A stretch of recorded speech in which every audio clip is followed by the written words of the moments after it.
ay personal pa rin ang pagpapasalamat ko sa inyong lahat, sa tulong ninyo, sa kampanya ninyo, sa suporta ninyo para sa akin at sa boto ninyo noong nakaraang halalan noong 2020.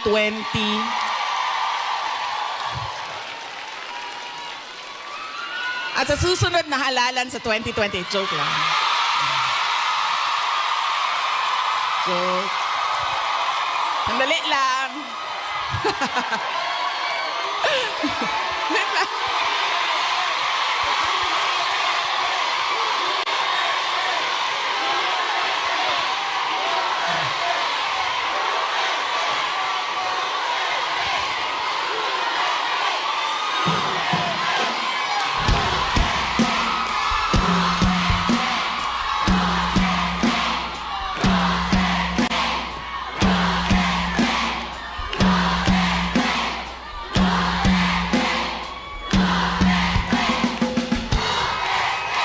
Okay. Papunta na po ang suspension order. Sige. Sige. Maraming salamat sa suporta ninyo noong 2022. Thank you very much sa inyong lahat, mga kababayan. Alam nyo, una ko pong naramdaman na mukhang mananalo ako sa eleksyon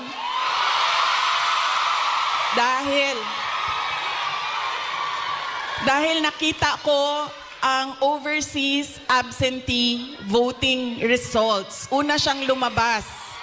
So nakita ko na I think 98% lahat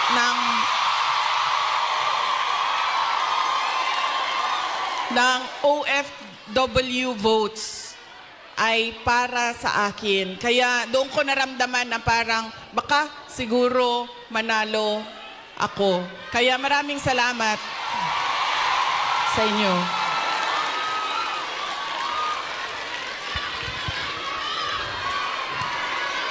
Ang susunod ko po na pagpapasalamat ay sa akin pa rin, para sa inyong lahat, sa suporta ninyo sa aking mga kasamahan, sa aming trabaho, sa programa at proyekto ng Office of the Vice President. Maraming salamat po sa inyong lahat.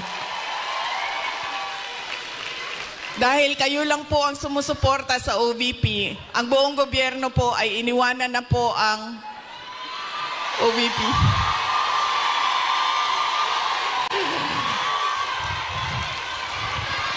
Maraming salamat. Yung satellite offices po namin sa iba't ibang lugar ay naningkamot. Ano sabihin naningkamot? Nagsisikap.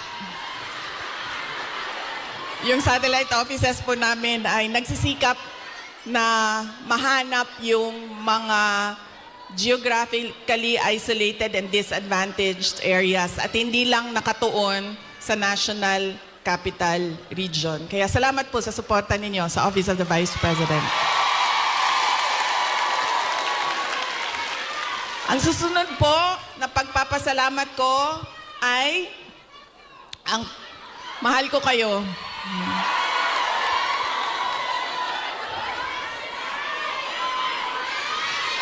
Kaya po hindi ako hindi ko maiwanan ang aking katayuan, tama ba? Pwesto, posisyon. Dahil sa inyong lahat.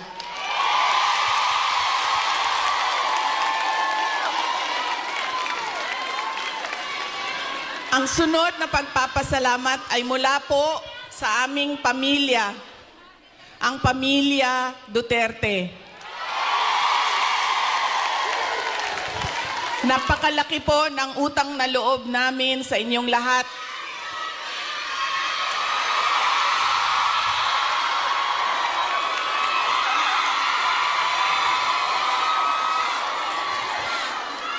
Dako kayo ang amo ang utang nga kabubuton kaninyong tanan, mga kaigsuuna namo.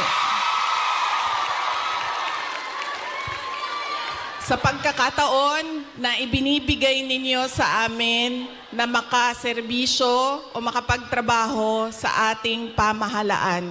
Sa oportunidad na ginahatag ninyo kanamo nga makasilbi sa ato ang nasud. Maraming salamat po sa inyong lahat.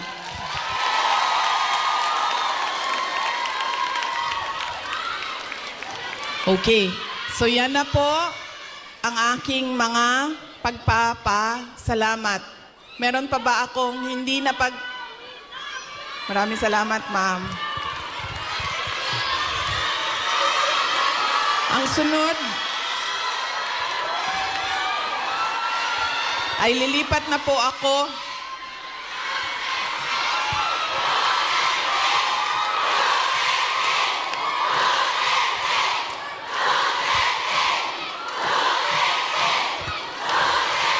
paminaw sa mo ba? Kadyot lang ba? Alas 12 na. Alas 12 na. Kinsay magpakaon sa ato adin eh.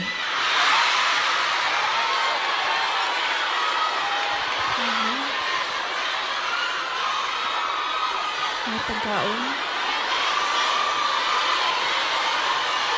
May Jollibee. May Jollibee daw, sabi ni ma'am.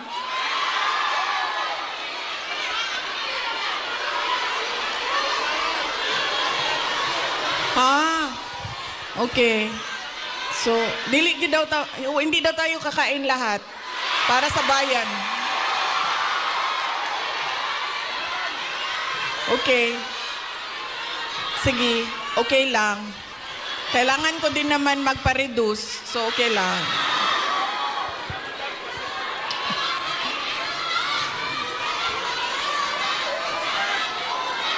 Ma'am, darating tayo dyan sa ayuda na yan, ha?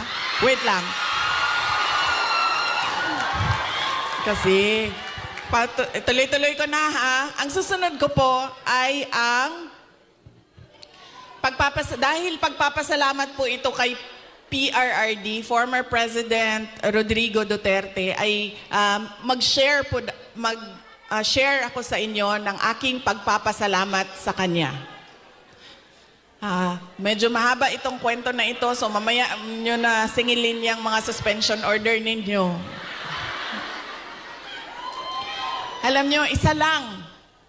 Sa lahat-lahat siguro ng pagmamahal or generosity ni former President Rodrigo Duterte, isa lang ang stand out. Nag-iisa lang ang lagi kong pinagpapasalamat sa Diyos na ginawa ni Tatay Digong, ni former President Duterte sa akin.